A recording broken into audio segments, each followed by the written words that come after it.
అందరికీ నమస్కారం. నేను పద్మ సుసర్ల. మళ్ళీ ఓ కొత్త వీడియోతో మీ ముందుంటానని చెప్పాను కదా. ఈరోజు తెలుగు పిల్లలకి అసలు ఎలా మొదలు పెట్టాలి అన్నది మనం మాట్లాడుకుందాం. తెలుగు బడికి పిల్లల్ని పంపించడం అన్నది అంత పెద్ద విషయం కాదండి. తల్లిదండ్రులకి ఇష్టం ఉంటే వాళ్ళు పంపిస్తారు. కానీ వచ్చిన పిల్లల్ని ఎలాగా వాళ్ళకి బాగా ఆసక్తి కలిగించేలా ఉత్సాహంగా వాళ్ళకి చెప్పాలి అనే విషయమే చాలా పెద్ద విషయం. వాళ్ళు వచ్చినప్పుడు ఎంత సంతోషంగా వచ్చారో మళ్ళీ తెలుగుబడికి రావాలి అని అదే ఉత్సాహం వాళ్ళలో కలిగించాలన్నది నా ప్రయత్నం. బాగా 10-12 మంది పిల్లలు ఉండేవారండి మొదట్లో. అందరూ బాగా ఉత్సాహంగా నేర్చుకునేవారు. ఎంత బాగా ఉండేదో. కొంతమంది పిల్లలు ఇప్పుడు వాళ్ళు ప్రాజెక్ట్స్ అయిపోయి వేరే ఊళ్ళు వెళ్ళిపోయారు. ఇంకా ఒక 6-7 దాకా ఉన్నారు. ఒక్కళ్ళైనా సరే చెప్పేయాలన్నదే నా నా ప్రయత్నం. ఇప్పుడు తెలుగు మొదలు పెట్టాలంటే వాళ్ళు తెలుగు బడికి వచ్చిన వెంటనే మొట్టమొదటి నేను చేసిన పనులు ఏంటంటే, ముందు వాళ్ళకి ప్రార్థనా గీతం శుక్లాంబరధరమే కదా, మనం ఏది చేసినా ఏది మొదలుపెట్టినా ఆ విఘ్నేశ్వరుడికి నమస్కరించుకునే చేస్తాం కదా. సో పిల్లలందరికీ శుక్లాంబరధరం నేర్పించి, తర్వాత చిన్న చిన్న శ్లోకాలు 1-2 రామాయ రామభద్రయ్య వాళ్ళకి సులభంగా వచ్చేవన్నీ 2 నేర్పించి అప్పుడు మొదలుపెట్టేదాన్ని. ఆ తెలుగు మొదలు పెడుతున్నాం కదా అని చెప్పి వెంటనే వాళ్ళకి పుస్తకాల మీద రాయించేసి పలకల మీద హోంవర్క్ ఇచ్చి అలా చేయలేదు నేను. నాకేమనిపించిందంటే అది పాత పద్ధతి, ఇప్పుడు అసలు మారిపోయింది కదా. పిల్లలేమో చాలా తెలివిగా ఉంటున్నారు. అలా బండగా రాయించడం కంటే వాళ్ళకి వేరే పద్ధతి ఏదైనా చూద్దాం అని చెప్పి అందరికీ ముందు ఆ నుంచి అమ్మహ దాకా బాగా నోటికొచ్చేయాలన్నమాట. అలా 10 సార్లు చెప్తూనే ఉండడం. అలా అమ్మహ దాకా బాగా వాళ్ళకి అలవాటైపోయాను. నిద్దట్లో లేచి అడిగినా ఆ అమ్మహ దాకా చెప్పేసేయాలి. చెప్పేసేలా వాళ్ళకి వచ్చేలా చెప్పాను. అప్పుడు కూడా ఊరికే అలా కూర్చుని ఈ అని అలా చెప్పకుండా సరదాగా చెప్పేదాన్ని. ఈ ఉ అరు అరు ఏ ఐ ఓ ఓ ఔ అమ్ అహా ఇలా ఏదో వాళ్ళని చేయడం కోసం, సరదాగా పిల్లల్ని ఉత్సాహపరచడం కోసం ఇలాంటివి ఈ ఉ అరు అరు ఏ ఐ ఓ ఓ ఔ అమ్ అహా అని నేను అలా యాక్షన్ చేస్తే వాళ్ళు కూడా పాపం అలాగే చేస్తూ వాళ్ళని అలా రకరకాల భంగిమల్లో చూస్తుంటే చాలా ముద్దుగా అనిపించేది. అలాగా ఆ నుంచి అమ్మ దాకా అందరికీ నోటికి బాగా ముందు వచ్చేసింది. తర్వాత వాళ్ళకి అప్పుడు కాగితం మీద పలక మీద రాసి, వాళ్ళకి ముందే ఆతో పరిచయం ఉంది కదా, బాగా చెవిలో విన్నారు, బుర్రలో కూడా ఉంది అని. సో ఇలా ఉంటుంది అని చెప్పి ఒక చిన్న సున్నా చొట్టి దాన్ని ఇలా గిన్నెలా పెట్టి దాన్ని లోపల పొట్టలో గీత పెట్టి ఇలా మన వీలుని బట్టి వాళ్ళ అర్థం చేసుకునే వాళ్ళ శక్తిని బట్టి ఒక్కొక్క పిల్లలకి ఒక్కోలాగా అమ్మ దాకా వచ్చేయడం చాలా సులభం అండి. అమ్మ ఆ తర్వాత కాక్క గాగ్గాలు అనేది కొంచెం పెద్ద ప్రయత్నమే. కాక్క గాగ్గా నుంచి వంటిర దాకా రావడానికి చాలా సమయం పట్టింది. నేను తీసుకున్నాను కూడాను. హోంవర్క్లు ఇచ్చేసి ఈ మధ్యనే ఇది నేను ఎప్పటి నుంచో 7-8 ఏళ్ళుగా నా పద్ధతి నేను పాటిస్తున్నాను. ఎప్పుడు కూడా విపరీతంగా 10 పేజీలు హోంవర్క్ అది ఇవ్వలేదు. ఈ మధ్య ఒక ఆమె పరిచయం అయింది, ఇంకో రాష్ట్రంలో ఉంటుంది. ఆవిడ ఏదో ఫోన్లో మాట్లాడినప్పుడు చెప్తుంది మాట, చాలా ఇష్టమని మా అబ్బాయిని నేర్పించి జాయిన్ చేశానండి తెలుగు బడిలో. సంవత్సరానికి ఎంత కడతాను డబ్బులు. ఇప్పుడు వాళ్ళకి 4.5 ఏళ్ళ పిల్లాడు, అంతే 5 ఏళ్ళు అనుకుంటాను. ఆ పిల్లాడికేమో 10 పేజీలు హోంవర్క్ ఇస్తున్నారండి. ఆ నుంచి అమ్మ దాకా ఇచ్చేస్తున్నారు. 10 పేజీలు రాయమంటున్నారు.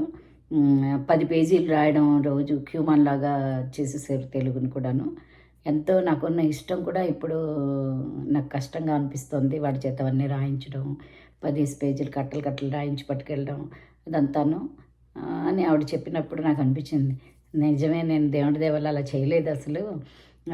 అంతంత హోంవర్క్లు అవి ఇవ్వలేదు. ఇంక పిల్లలు బాగా నేర్చేసుకుని వాళ్ళకి రాయడాలు వచ్చేసాక కథలు ఇమ్మని రకరకాల కథలు రాశారు మా పిల్లలు. ఎన్ని కథలు రాశారో అవి ఇంకా వాళ్ళకి వచ్చిన తర్వాత ఉత్సాహంతో చేయడం వేరు, రానప్పుడు అసలు ఏమీ తెలియనప్పుడు బలవంతంగా రుద్దడం వేరు.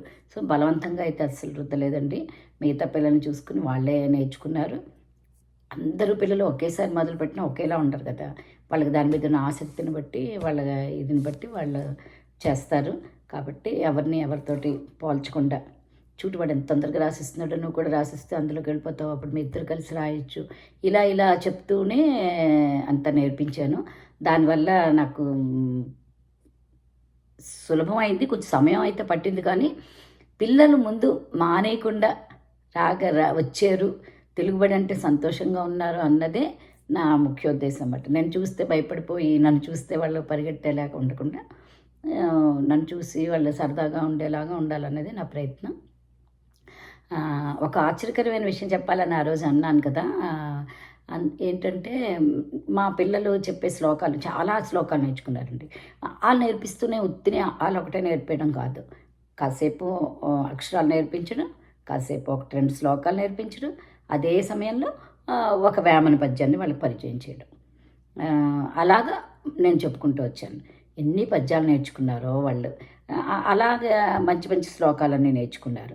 ఆ శ్లోకాలు చెప్పడం విని ఇంకొక ఆమె కన్నడ వాళ్ళు, కానీ ఆవిడకి ఈ పిల్లలు చెప్పే శ్లోకాలు చూసి నచ్చి నాకు ఫోన్ చేసి మా అబ్బాయిని పంపించచ్చా అని అడిగారు. అబ్బాయి కన్నడ. నా శ్లోకాలు నేర్చుకుంటారంటే నాకే అభ్యంతరం, తప్పకుండా పంపించండి అని చెప్తే వచ్చాడు. ఇప్పుడు వస్తున్నాడు. చక్కగా అక్షరాలు తెలుగన్నీ నేర్చేసుకున్నాడు, గుణింతాలు నేర్చేసుకున్నాడు. మధ్యలో ఇంక వేరే వేరే బాస్కెట్బాల్ అవి ఉన్నాయని మానేశాడు. మళ్ళీ వచ్చినా చాలా తొందరగా అంత ఫాస్ట్గా నేర్చేసుకుంటాడు అబ్బాయి. నేర్చేసుకుని ఇప్పుడు పదాలన్నీ రాసేస్తున్నాడు. మధ్య మధ్యలో మాకు చెప్తుంటాడు, కన్నడలో కూడా ఇలాగే ఉంటుంది, కన్నడలో అక్షరాలు ఇలాగే ఉంటాయని మళ్ళీ మాకు నేర్పిస్తుంటాడు.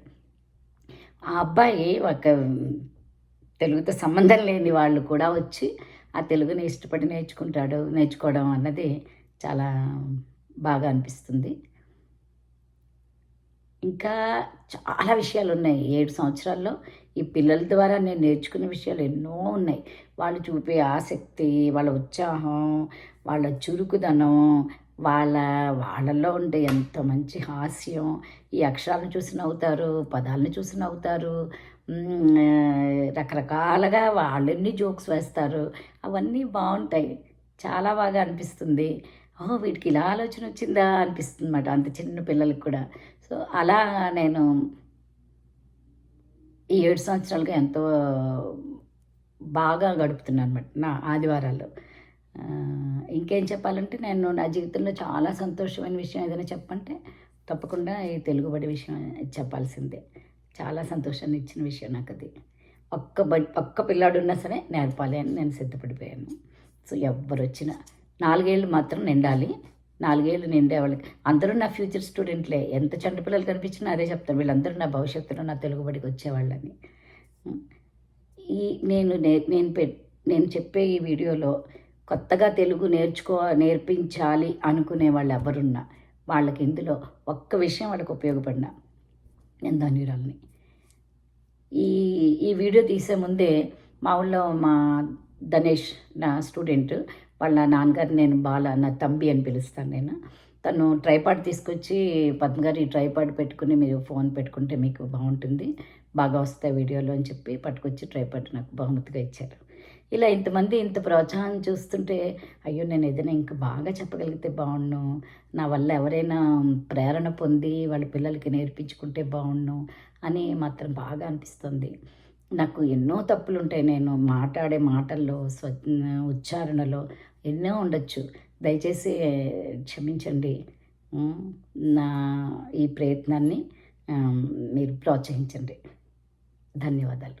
స్నేహం అంటే నాకు చాలా ఇష్టం అండి. నా జీవితంలో ఎంతో అద్భుతమైన స్నేహితులు ఉన్నారు. ఆ స్నేహం గురించి 2 వాక్యాలు. అసలు దేవుడు అన్నీ ఇచ్చేసిన తర్వాత, మనుషులకు కావాల్సినవన్నీ ఇచ్చేసిన తర్వాత, ఇంకా వీళ్ళకి ఏదో ఇవ్వాలి అని బాగా ఆలోచించి మనకిచ్చిన అపురూపమైన కానుక ఈ స్నేహం అని నేను నమ్ముతాను. దాని గురించి, స్నేహం దేవుడిచ్చిన వరం, అది తెలుసుకోవడంలోనే ఉంది గొప్పతనం. అందరితో కలవదు మనసు, అది తెలుసుకోవడం ఎవరికి తెలుసు. స్నేహం అంటే చాలు పరవశించిపోతాను, స్నేహాన్నే పలవరిస్తాను, నేస్తానికి పదిలంగా గుండెలో గూడు కట్టేస్తాను. 2 అక్షరాల ఈ పదం నాకు ఆనందాన్ని ఇచ్చే మంత్రాక్షరం. ఈ స్నేహగీతం పాడుకుంటా జీవితాంతం. మళ్ళీ కొత్త విషయాలతో ఇంకో కొత్త వీడియోతో మీ ముందుంటాం. ధన్యవాదాలు.